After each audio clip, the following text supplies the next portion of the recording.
আলাইকুম রহমতুল্লাহি ওয়া বারাকাতুহু। প্রিয় চুনারুঘাট নালমুখবাসী, আপনারা কেমন আছেন? আমাকে চিনতে পারছেন? আমি আপনাদের তাহিরি হুজুর। আসন্ন ত্রয়োদশ জাতীয় সংসদ নির্বাচনে হবিগঞ্জ ৪ চুনারুঘাট মাধবপুর থেকে বৃহত্তর সুন্নি জোট সমর্থিত বাংলাদেশ ইসলামী ফ্রন্ট মনোনীত মোমবাতি প্রতীকে নির্বাচন করছি। আলহামদুলিল্লাহ, অল্প সময়ে চুনারুঘাট মাধবপুরের ঘরে ঘরে ছোট বাচ্চা থেকে আবাল বৃদ্ধ বনিতা সবার মুখে মুখে মোমবাতি। রাস্তা দিয়ে গেলে এখন আমার কেউ তাহির হুজুর কয় না, মোমবাতি পুরো একটা আশ্চর্য হিসাব নিকাশ। যাই হোক, মোমবাতি যখন কয় এ থেকে আমার না চিন্তা কইছে, আরেক বছর দেখলে কি মোমবাতি কইব? তাহলে বোঝা যায় আমারও চিনে, মোমবাতিও চিনে। তো এটাই হলো রাজনীতির সৌন্দর্য। সবাই আন্তরিক ভাবে যাকে পছন্দ করে তাকে সমর্থন দিবে। এই জন্য আপনারা যারা নালমুখবাসী যারা এখানে আছেন, আপনাদের কাছে আমার অনুরোধ থাকবে, আপনারা বিগত দিনে অনেক ভোট দিয়েছেন, দেন নাই? দিয়েছেন তো। আমি কি কোনোদিন ভোট চাইতে আইছি? এইবার আমার দেন আলহামদুলিল্লাহ। আপনি একটা ভোট একটা সিল দিবেন, ঠিক না? এটা সিলই তো দিবেন। এই সিলটা একটু মোমবাতিতে দিলেন, এইটা তো গোড়াই না মোমবাতি মারি দেন না, তো এটা শান্তির মোমবাতিতে মেরে দিলে মাঝখানে, ঠিক না? মাঝখানে মারেন না। মারলে কি হবে? মারলে কি হবে এটা শোনেন। মোমবাতিতে সিল দিলে যদি আমি প্রতিনিধি হতে পারি, মনে রাখবেন আমি এমন একজন ব্যক্তি কখনো কিন্তু আপনাদের সাথে ওয়াদা খেলাফ করি নাই, কখনো আমি এক মুখে দুই কথা বলি নাই। যখনই দেখেছি মাজার আক্রমণ হয়েছে, দায়িত্বহীন কণ্ঠে কে কি বলবে আমি শুনি না। যে মুহূর্তে আমি প্রতিবাদ করছি তখন বাংলাদেশের পরিস্থিতিটা স্বাভাবিক ছিল না। যখন কবর থেকে লাশ তুলে আগুন দিয়ে পুড়িয়ে দিয়েছে, আমি প্রতিবাদ করেছি। যখন একটা হিন্দুকে গাছের মধ্যে বেঁধে আগুন দিয়ে পুড়িয়ে দিয়েছে, আমি প্রতিবাদ করেছি। যখন দ্রব্যমূল্য বেড়ে যায় তখন আমি কথা বলেছি। আপনার দেশের যেই কোনো অরাজকতা, যে কোনো অবমাননা হলে, কেউ যদি আমার নবীর বিরুদ্ধে কথা বলে, ওলি আল্লাহর বিরুদ্ধে কথা বলে, আমি দায়িত্বহীন ভাবে প্রতিবাদ করি। এই কথাগুলো বলার মূল উদ্দেশ্য হলো যে আমি যৌক্তিক দাবি আদায়ের লক্ষ্যে বিড়ালের বাচ্চা না। আমি যদি রাজনীতিতে আপনাদের দোয়া সমর্থন যদি সংসদে যেতে পারি, রাষ্ট্র ব্যবস্থাপনা কিভাবে করতে হবে সেটা আমার জানা আছে। ওয়াজের মাঠে যদি হাজার চিল্লাচিল্লি করি, আইন পাস হবে না। আপনাদের অনেক দাবি আছে না? এই সুন্নি ভাইরা, আমি একটা কথা বলি, শুনেন। নাল মুখের মানুষ একটা কথা শুনেন। আমরা সুন্নিরা বারবার নির্যাতিত। আমার ভাইয়েরা, আমরা নিষ্পেষিত, আমরা বৈষম্যের শিকার। এই চুনারুঘাটে 90% সুন্নি। আমরা কি সন্ত্রাসী করি? না। চাঁদাবাজি করি? না।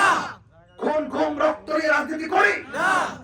আমরা শান্তি নিয়ে কাজ করি, কিন্তু আমাদের শান্তির পথ চলাকে অনেকে দুর্বলতা মনে করে। রাজনীতি যে অস্থিরতা শুরু হয়েছে, ওই রাজনৈতিক অস্থিরতাকে বন্ধ করতে হলে আহলুস সুন্নাত ওয়াল জামাতের প্রতিনিধিত্ব সংসদে নিশ্চিত করতে হবে। আমাদের দ্বারা কেউ বৈষম্যের শিকার হবে না, কারণ আমরা ইনসাফের রাজনীতি করব। দেখাই দিতে চাই রাজনীতি কিভাবে করতে হয়। বাংলাদেশের রাজনীতির সিস্টেম হলো কি জানেন? যেই দল ক্ষমতায় আসবে ওদের জন্য ওসি, ডিসি, এসপি, প্রশাসন সুবিধা, জমি জামা, সরদারি, মাতবরি, যা আছে সব তারাই, সবই তো এরাই তো। আর এদের বিপরীতে যারা আছে তারা কোনো সুযোগ পাবে চাকরি ক্ষেত্র পাবে ব্যবসার ক্ষেত্র পাবে বাড়িতে ঘুমাইতেও পারে না, মামলা বাণিজ্য। তা আমি পরিষ্কার ভাষায় আজকেও বলছি, যে আমাকে ভোট দিবে আমি তার, সে আমার, যে আমাকে ভোট দিবে না সেও আমার। আমার সমর্থনকারীদের বাড়িতে আরামে ঘুমায়, সেও ঘুমাবে। এটাই হলো মানবতার রাজনীতি। প্রতিহিংসা রাজনীতি অনেক দেখেছেন, এখন দেখেন না, এই যে মোমবাতি নিয়ে বের হন, হুমকি মারে, মামলা দিয়া দিন, লিস্ট হয়ে গেছে, লিস্ট হয়ে গেছে। এরপর নির্বাচন করে বোঝা যাইব, নির্বাচনের পরে বুঝাইব যারা আমার সমর্থনকারী আছেন, যারা বলে নির্বাচনের পরে আপনাদের বুঝাইব, আপনাদেরকে বইলা দেওয়া যায় নির্বাচনের পরে আপনাদের পাশে আমি থাকবো, ইনশাআল্লাহ থাকবো। কেউ আপনাদেরকে হয়রানি করতে পারবে না ইনশাআল্লাহ। আমি কথা দিয়ে যাচ্ছি, রাজনীতি করুন, মানবতার রাজনীতি করুন, প্রতিহিংসা রাজনীতি করবেন না। আপনার ভোট আপনি চান, আমার ভোট আমি চাইব। জনগণ যাকে ম্যান্ডেট দিয়ে তার মূল্যবান ভোট দিবে, ক্ষমতা দেওয়ার মালিককে, নেওয়ার মালিককে। তাহলে আপনি কার সাথে ভাই হিংসা করতেছেন? আপনি যাকে হিংসা করতেছেন, আপনি একই এলাকার লোককে হিংসা করতেছেন। সে আমার চাচাতো ভাই হতে পারে, সে আপনার ভাতিজা হতে পারে। রাজনীতি এত নোংরা হয়ে গেছে, এত নোংরা হয়ে গেছে, কোন রক্তের সম্পর্ক নাই, রক্তের সাথে বেঈমানি করছে, মামলা হামলা দিয়ে আপন জনদেরকে ঘর থেকে বের করে দিয়ে বুক ফুলিয়ে বাজারে গিয়ে বলে আমি এমক নেতা। এই নেতা, এই নেতাগিরি সমাজে চলবে না। সবাই মানুষ। একটা এসপি সাহেবের ভোটের যেই মূল্য, একটা রিকশাওয়ালার ভোটের সেই মূল্য, একটা রিকশাওয়ালার ভোটের যে মূল্য, একটা মুসির ভোটের সেই মূল্য। আপনি কাকে কি বলেন?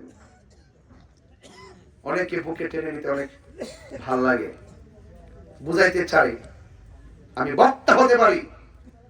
আপনি যতই বড় মনে করেন না কেন, প্রত্যেকটা মানুষ আমাদের মানুষ হিসাবে তাকে মূল্যায়ন করতে হবে। অহংকার করা যাবে না। লা তামশি ফিল আরদি মারাহা, জমিন অহংকারের জায়গা না। যতটুকু মানুষকে ভালোবাসবেন আপনি ততটুকু পাবেন। ভাই, আমরা কি চিরদিন থাকবো না?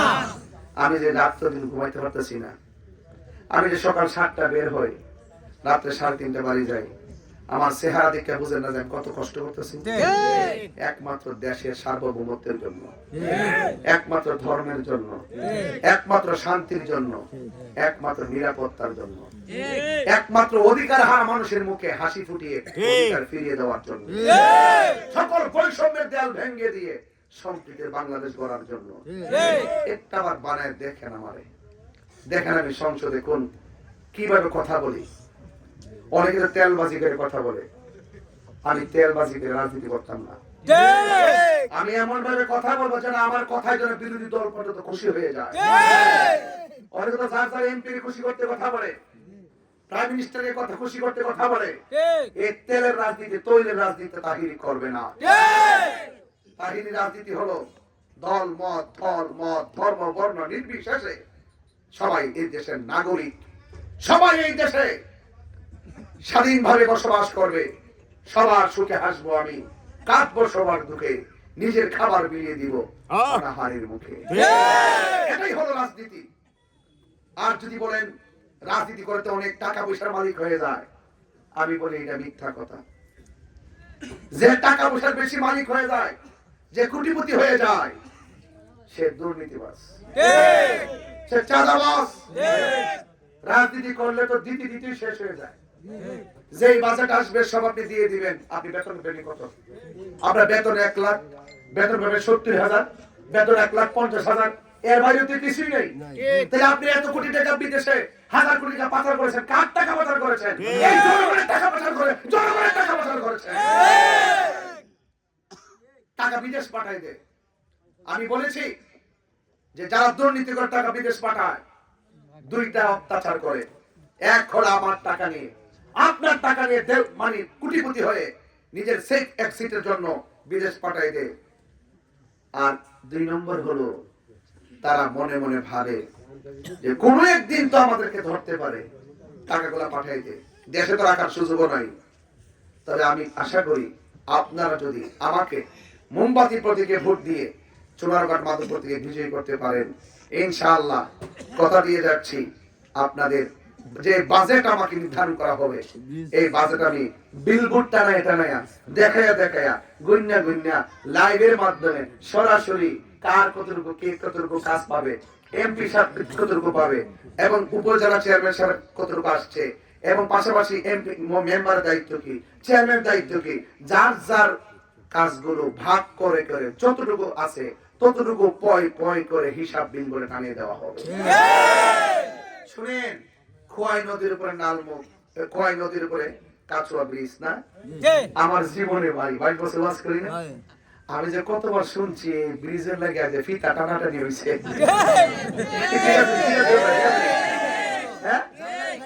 ঠিক না? কতবার যে ফিতা টানছে, কত ভাই কত ফিট, বাবা বাজেট কত হইতে পারে, দৈর্ঘ্য কত, লম্বা কত, প্রস্থ কত, মানে কত যে শুনলাম, কিন্তু ব্রিজ কি হইছে? না। ব্রিজ হইছে না। যদি আল্লাহ যদি কইরালা, যদি আপনাদের দোয়ার সমর্থন এমপিটা হয়ে যায়, যদি নাম মুখে যে যদি আমাদের এই খোয়াই নদীর উপরে যে কাছুয়া ব্রিজটা যদি কইরাই লাই, কি করেন আপনারা? পাপটা তখন কেমন হইব? কেমন হইব?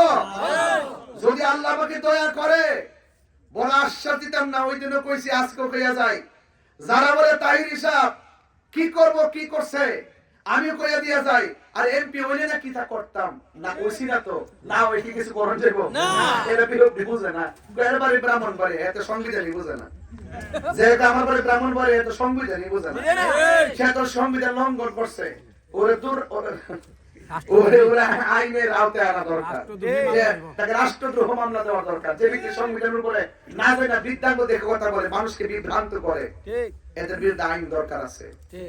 তা আমি ফিতা টানাটানি বুঝি না, শুধুমাত্র ওই এমপি হওয়ার আগে ফিতা টানাটানি মানে হলো এগুলো হলো মানুষকে বোঝানো যে এই না মাইক পানিছে গাড়ি বয়ে গেলে কিন্তু করে রইব, এইরকম সালাকি মার্কা কথা আমি কইতাম না। তবে যেই দিন আপনারা আমার বানাইবেন, বানানোর পরে আপনাদের সকলকে নিয়ে যখন দাঁড়াই যাবো ব্রিজের গোড়াটা, আর যখন দেখায় ফেলাম যে এই ব্রিজের জন্য স্যাংশন হয়ে গেছে, তখন বুঝবেন যে তাহির সাহেবের যেই কথা সেই কাজ। সাউন্ড লাগছে না বাজান, আমি নিতে আসছি না, দেওয়ার জন্য আইছি, কথা বলেন ঠিক কিনা? আমি দেওয়ার জন্য আইছি, সুযোগ হতে আসি নাই, সেবক হওয়ার জন্য এসেছি। এই সুযোগটা আমাকে শুধু একবার করে দেন, দেখবেন ইনশাআল্লাহ আল্লাহর রহমতে আপনাদের কাঙ্ক্ষিত মনের আশা পূরণ করবো ইনশাআল্লাহ। রাজি আছেন কিনা বলেন? তো সবাইকে অনেক কষ্ট দিয়ে ফেলছি, অনেক রাত্র, আপনারা 1.5 ঘন্টার উপরে আমার বিলম্ব হয়ে গেছে। কারণও আছে, ওই যে চা বাগানের ভিতরে ঢুকছি, যে মোটরসাইকেল দিয়ে ঢুকছি, অনেক বালু টালু খাইয়া একবারে কোনা কানাদা ঢুকে দেখছি রাস্তাটি কেমন আছে। আর ইচ্ছা করলে আমি ফাটতাম সুলতান ভাই, যদি কইতাম ভাই ভিতরে যাওয়ার কি দরকার, কিছু টাকা পয়সা দেই, টম দিয়া অটো দিয়া তাদেরকে তুইলা উপরে বেরিয়ে ফুরেন, আমি আগে মাইক টেক লাগাবেন, একটা বক্তব্য দিব, বাস মানুষ বেশি হইব, আর ফেসবুকে মানুষের দিকে করে জোয়ার উঠছে রে জোয়ার উঠছে, মানে এইরকম বাটপারি রাজনীতি আমি করতাম না। আমি যাইয়া দেখবো কোন মানুষটা কত কষ্ট আছে। একবার আমি মোটরসাইকেলে গেছি, রাস্তাটা দেখে গেছি, আর কইছি যে এই রাস্তা দিয়ে আপনারা 23 বছর ধরে আসা যাওয়া করেন, 40 বছর আসা যাওয়া করেন, আল্লাহ যদি আমার তৌফিক দেয়, এই রাস্তা দিয়ে আপনারা নির্বিঘ্নে সুন্দরভাবে পরিপূর্ণ পাকা রাস্তা হয়ে আপনারা যাইতেন আসতেন, এটি হলো আমার প্রতিশ্রুতি।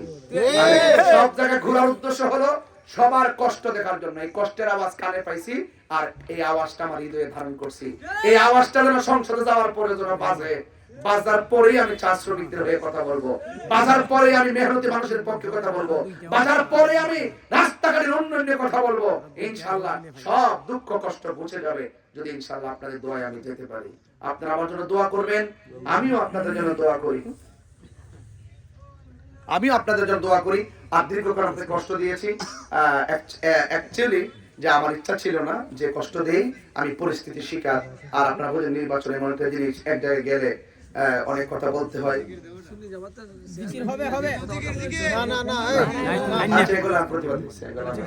আরে বাবা আপনি বলছেন কি বলার জন্য? আমি তো ভাই প্রতিশোধের রাজনীতি করতে আসছি না, আমি প্রতিযোগিতা করতেছি।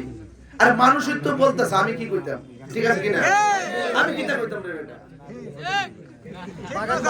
আমার বলা মানে করে বলা মানে আসলে এরা দেখলে আমার পুরা আমার পরে বুঝতে পারছ?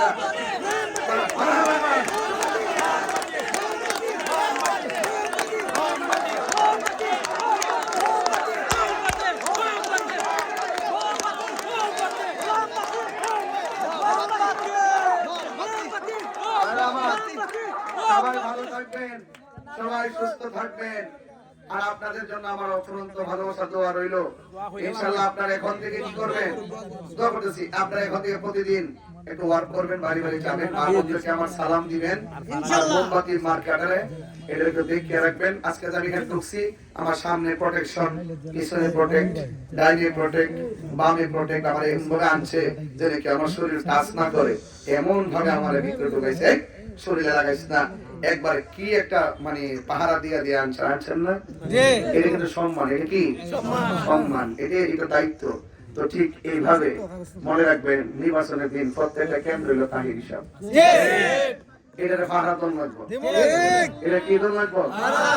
পাহারা হিন্দুর যেন না ঢুকে, হিন্দুর যেন না ঢুকে। এখন কিন্তু কইতাছে কামটা আগে রাইতে বেরোলাম, আবার ঢুকাইলাম, আবার কইতাছে সকাল সকাল ফজর নামাজের পর হই সব ওটো দিয়া ভুটার আগে লই আইন না 10টার আগে আছে না, সব উঠতে সাবাইলাম 10টার পরে এমন একটা পরিস্থিতি করুম, হ্যাঁ জগরা ফসাদ লাগাই যাতে ভোটার আর ডরে না, আর আমরা 10টার আগে ভোট দিয়া রেজাল্টটা বাইর করলাম।